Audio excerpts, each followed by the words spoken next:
Let's look at a common pattern many people experience when it comes to procrastination. You sit down to start a task, something important, something you fully intend to complete. You're prepared, you're aware of the deadline, and you know exactly what needs to be done. But instead of beginning, your attention drifts. You check something quickly. You rearrange something on your desk. You convince yourself you'll start in a few minutes. This isn't lack of effort. It's a specific mental response, and understanding it changes everything. Here's the key insight. We don't avoid tasks, we avoid the emotions attached to the tasks. When you look at something challenging, your brain quickly evaluates. This feels overwhelming. I might fail. I'm not sure where to start. This will be uncomfortable. And your brain has one instinctive reaction to discomfort. Avoid it. So you don't avoid the work itself, you avoid the emotional discomfort connected to it. This distinction matters.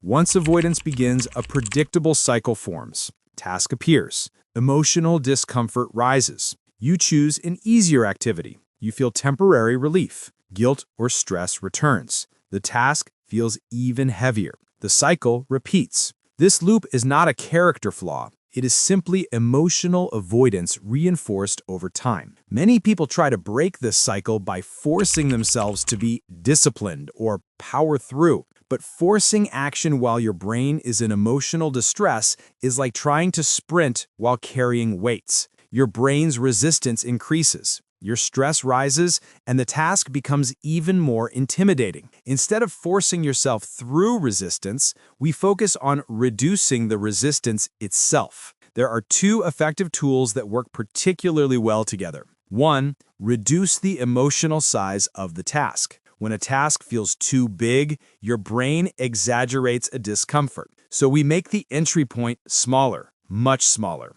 Ask yourself, what is the smallest, safest version of this task I can start with? Maybe it's opening the document, writing a single sentence, reading one paragraph, listing 3 ideas, preparing materials for 2 minutes. This is where the 2-minute rule from James Clear becomes powerful. If a task can be started in 2 minutes or less, begin there. The purpose is not to finish the task in 2 minutes. The purpose is to lower your emotional resistance so you can begin. Starting removes 60% of the emotional weight. 2. Interrupt hesitation before it takes control. Even when the task feels smaller, hesitation may still appear. That's where Mel Robbins' 5-4-3-2-1 technique becomes effective. The moment you feel your mind drifting or resisting, count down 5, 4, 3, 2, 1, and immediately initiate the first small action. The countdown disrupts the hesitation loop and shifts your brain from thinking